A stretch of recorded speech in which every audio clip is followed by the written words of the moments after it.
நாம் இன்றைக்கி Leo John பால் எழுதி இயக்கி இருக்கிற மார்கன் அப்படின்ற தமிழ் படத்தோட ரிவ்யூ பார்க்க போகிறோம். விஜய் ஆண்டனியோட ப்ரொடக்ஷன் அப்படின்னாலே ஓரளவுக்கு டீசெண்டாக இருக்கும். ப்ரொடக்ஷன் குவாலிட்டி, கதை, திரைக்கதை இதெல்லாம் ஆவரேஜாக இருக்கும். ஒரு சில டைமில் எக்ஸப்ஷனலாக இருக்கும். என்றைக்குமே பிலோ ஆவரேஜாக இருந்ததே கிடையாது. அதனால் இந்த படம் பார்க்கலாம் அப்படின்னு முடிவு பண்ணேன். ட்ரெய்லர் பார்த்தேன். அந்த ட்ரெய்லரில் கொலை செய்யப்படுறவங்கெல்லாம் உடம்புலாம் கருப்பாகி ஒரு வித்தியாசமான முறையில் சாகிறது, அதுவும் இல்லாமல் அந்த சித்தர்களோட கான்செப்டை கொண்டு அதை இந்த படத்தில் யூஸ் பண்ணியிருக்கிறது, இதெல்லாம் எனக்கு ரொம்ப பிடிச்சிருந்தது. அதனால் படம் பார்க்கலான்னு போயிருந்தேன். படம் எப்படி இருந்தது அப்படின்றத இன்றைக்கி ரிவ்யூவில் பார்க்கலாம். நம்ம சேனலுக்கு தான் முதல்ல வரீங்கனாக்கா மறந்துடாமல் சப்ஸ்கிரைப் பண்ணுங்கள். இந்த படத்தோட ஓப்பனிங் சீனில் ஒரு பொண்ணு வித்தியாசமான முறையில் கொலை செய்யப்பட்டு அந்த பொண்ணோட தோல்லாம் கருப்பாகி டஸ்ட்பினில் போட்டிருக்கிறாங்க. இதை இன்வெஸ்டிகேட் பண்ணுறதுக்கு மும்பையிலேருந்து ஒரு போலீஸ் ஆஃபீஸர் வராரு. அந்த கொலை நடந்த இடத்த சுற்றி என்னென்ன நடந்தது அப்படின்றதெல்லாம் இன்வெஸ்டிகேட் பண்ண ஆரம்பிக்கிறாரு. அப்படி இன்வெஸ்டிகேட் பண்ணுறப்போ ஒரு பையன் மேலே டவுட் ஆகுது. அந்த பையனை ஃபாலோ பண்ணுறாங்க. அவங்களுக்கு பல விதமான இன்ட்ரெஸ்டிங்கான இன்ஃபர்மேஷன் ரிவீல் ஆகுது. அந்த இன்ட்ரெஸ்டிங்கான இன்ஃபர்மேஷனை வச்சு அவங்களால கொலையாளியை கண்டுபிடிக்க முடிஞ்சதா இல்லையா அப்படின்றதான் அந்த படத்தோட கதை. இந்த படம் ஆரம்பத்துலேருந்து கடைசி வரைக்கும் பயங்கரமான ட்விஸ்ட் அண்ட் டர்னோட நகர்ந்துக்கிட்டே இருக்குது. அதனால் நம்மளுக்கு கொலைகாரன் யார் அப்படின்றத கெஸ் பண்ண வச்சுக்கிட்டே இருக்கிறாங்க. ஒரு நல்ல கதை அமைஞ்சிருச்சுன்னா அதுக்கு திரைக்கதை எழுதுறது கொஞ்சம் ஈஸியாக இருக்கும். இந்த படத்தில் திரைக்கதையை ரொம்ப அருமையாக அமைச்சிருக்கிறாங்க. ஆரம்பத்தில் ஒரு கொலை நடக்குது. இந்த கொலையை இன்வெஸ்டிகேட் பண்ணுறதுக்கு மும்பையில் ஒரு ஆஃபீஸர் ரொம்ப துடிக்கிறாரு. ஏன் அவர் இவ்வளோ தூரம் இன்ட்ரெஸ்ட் காமிக்கிறாரு அப்படின்றத கொஞ்சம் கொஞ்சமாக எக்ஸ்ப்ளோர் பண்ணுறாங்க. அதுக்கப்புறம் அவர் இங்கே இன்வெஸ்டிகேட் பண்ண ஆரம்பிக்கிறாரு. கொலை நடந்த இடத்த சுற்றி அவர் இன்வெஸ்டிகேட் பண்ணுறப்போ ஒரு பையன் அந்த ஏரியா ஃபுல்லாக சுற்றிருக்கான் அப்படின்றது தெரிய வருது. அதனால் அவனை என்னென்னு பார்க்குறாங்க. அவனோட லைஃப்பை பற்றி கொஞ்சம் கொஞ்சமாக கதை எக்ஸ்ப்ளோர் பண்ணுது. அதில் நம்மளுக்கு பயங்கர ருசிகரமான இன்ஃபர்மேஷன்லாம் நிறைய கொஞ்சம் கொஞ்சமாக நம்மளுக்கு வருது. அதுக்கப்புறம் அந்த க்ளூவை யூஸ் பண்ணி அவங்களால கொலையாளியை கண்டுபிடிக்க முடிஞ்சதா அப்படின்ட்டு கதை நகர்ந்து கிளைமேக்ஸை நோக்கி நகருது. இந்த படத்தில் சினிமோட்டோகிராஃபி, சவுண்ட் டிசைன் இது ரெண்டுமே ரொம்ப சூப்பராக பண்ணியிருக்காங்க. அதனால் இந்த திரைக்கதைக்கு ரொம்ப உறுதுணையாக இருந்திருக்கு. இந்த படத்தில் பார்த்த உடனே விஷுவலாக ரொம்ப ஸ்ட்ரைக்கிங்காக இருந்த விஷயம் அப்படின்னு பார்த்தோன்னா, கொலை செய்யப்பட்டவங்களோட உடம்பு எல்லாம் கருப்பாக மாறி சாகிறது தான். இதை மேக்கப், சினிமோட்டோகிராஃபி, விஷுவல் எஃபெக்ட்ஸ் இந்த 3 டீமும் சேர்ந்து கோஆர்டினேட்டடாக ஒர்க் பண்ணி ரொம்ப அருமையான இம்பேக்டை க்ரியேட் பண்ணியிருக்காங்க. அது மட்டும் இல்லாமல் ஸ்க்ரீன் பிளே அண்ட் டைரக்ஷன் இந்த 2 டீமுமே ப்ராப்பராக ஒர்க் பண்ணி அந்த இம்பேக்டை நம்மளுக்கு டெலிவர் பண்ணியிருக்கிறாங்க. ஃபார் எக்ஸாம்பிள் ஓப்பனிங் சீனில் திருப்பெருக்கிட்டு இருப்பாங்க. ஒரு அம்மா குப்பையை குப்பைத்தொட்டில் போடுறப்போ ஒரு அருமையான ஷூ ஒன்று பார்ப்பாங்க. அதை எடுக்கலான்னு பக்கத்தில் போய் எடுக்கிறப்போ ஒரு கருப்பு கலரில் கால் இருக்கும். அதை பார்த்த உடனே ஷாக்காகி கீழே விழுவாங்க. இன்னொருத்தர் இந்த மாதிரி ஏன் விழுந்தாங்கன்னு பார்க்குறதுக்கு வர்றப்போ அவர் குப்பைத்தொட்டில் எட்டி பார்ப்பார். அப்போது ஒரு டெட் பாடி ஃபுல்லாக ஸ்கின்னெல்லாம் கருப்பாகி உள்ளே கிடக்கிறத பார்த்த உடனே நம்மளுக்கு விஷுவலி பயங்கர இம்பேக்ட்ஃபுல்லாக இருந்துச்சு.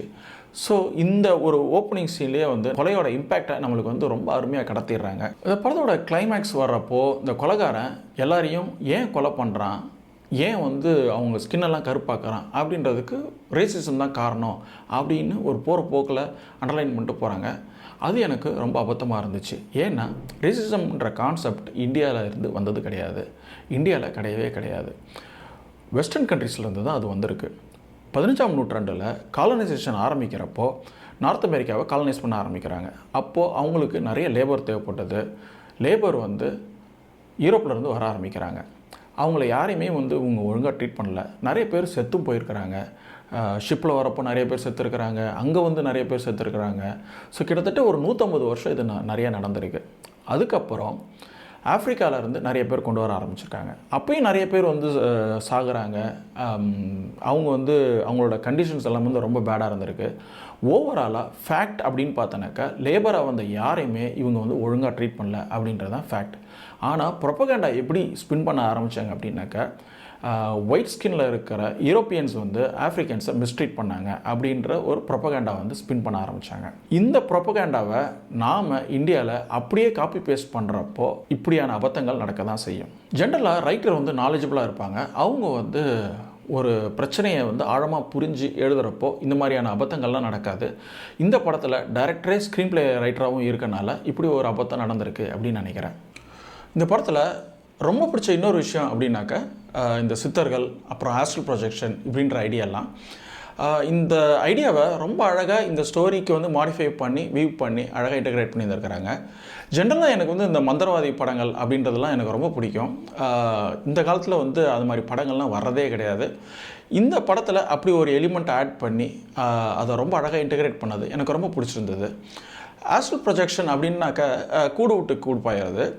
ஸோ சூட்சும உடம்பு வந்து நம்ம உடம்புல இருந்து வெளியில் போய் அது என்ன வேணால் செய்யலாம் அப்படின்ற ஒரு ஐடியா இருக்குது. அதை எடுத்து இவங்க வந்து யூஸ் பண்ணியிருந்துருக்கிறாங்க. இந்த ஐடியாவை ஆமை, ஆந்தை, மீன் இப்படின்ற அனிமல்ஸ் மூலிமா நம்மளுக்கு வந்து நம்புகிற மாதிரி ப்ரெசென்ட் பண்ணியிருந்துருக்கிறாங்க. ஃபார் எக்ஸாம்பிள் இந்த ஆஸ்ட்ரல் ப்ரொஜெக்ஷனோட அந்த பையன் போயிட்டே இருப்பான். திடீர்னு ஆந்த கண்ணுக்கு வந்து இது தெரியும், அதை வந்து அட்டாக் பண்ண வர மாதிரி இருக்கும்.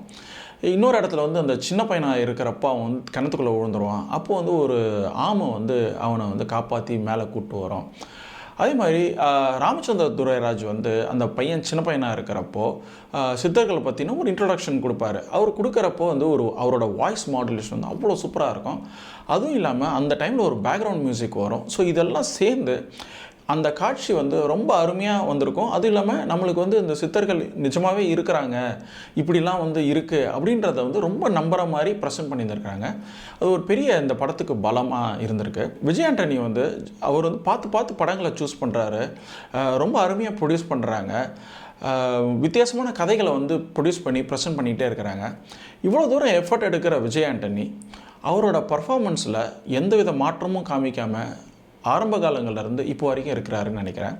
அவரோட கேரக்டர்ஸ் எல்லாமே வந்து இறுக்கமாகவும் அதிகமாக பேசாத ரொம்ப உருனே இருக்கிற ஒரு கேரக்டராகவே வந்து இருக்குது. இதை மாற்றுறதுக்கு ஒரு எஃபர்ட் எடுத்தாருன்னா நல்லாயிருக்கும் அப்படின்னு நினைக்கிறேன். சரி அனிபால், இந்த படம் எப்படி இருந்தது அப்படின்னு கேட்டிங்கனாக்கா, இந்த படத்தோட கதை, திரைக்கதை ரெண்டுமே ரொம்ப சூப்பராக இருக்குது. அதனால் ஆரம்பத்துலேருந்து கடைசி வரைக்கும் கொலைகாரன் யார் அப்படின்றத நம்மளை வந்து கெஸ் பண்ண வச்சுக்கிட்டே இருக்கிறாங்க. அஜய் துஷன், ராமச்சந்திர துரைராஜ் இவங்க 2 பேரும் ரொம்ப அழுத்தமான ஒரு பர்ஃபார்மன்ஸை கொடுத்துருக்குறாங்க. அது இந்த படத்துக்கு மிகப்பெரிய பலமாக அமைஞ்சிருக்கு. பேக்ரவுண்ட் மியூசிக், சிஜிஐ இது ரெண்டுமே இந்த படத்துக்கு இன்னொரு பெரிய பலமாகவும் அமைஞ்சிருக்கு. விஜய் ஆண்டனியோட பர்ஃபார்மன்ஸ் அவர் ஆரம்ப காலத்தில் எப்படி நடித்தாரோ அதே மாதிரியே இன்னமும் இருக்குது. கதைகள் மாறலாம், கேரக்டர் மாறலாம், ஆனால் அவரோட பர்ஃபார்மன்ஸ் மட்டும் மாறாமலே இருக்குது. அதை கொஞ்சம் பார்த்து ஃபிக்ஸ் பண்ணாருன்னா நல்லாயிருக்கும் அப்படின்னு நினைக்கிறேன். இந்த படம் வந்து ரொம்ப அருமையாக வந்திருக்கு. தேட்டரில் பார்த்து என்ஜாய் பண்ண வேண்டிய ஒரு படம். டைம் கிடச்சதுன்னா அவசியமாக தேட்டரில் பார்த்து என்ஜாய் பண்ணுங்கள். இன்னொரு நாள் இன்னொரு ரிவ்யூட சந்திப்போம். அது வரைக்கும்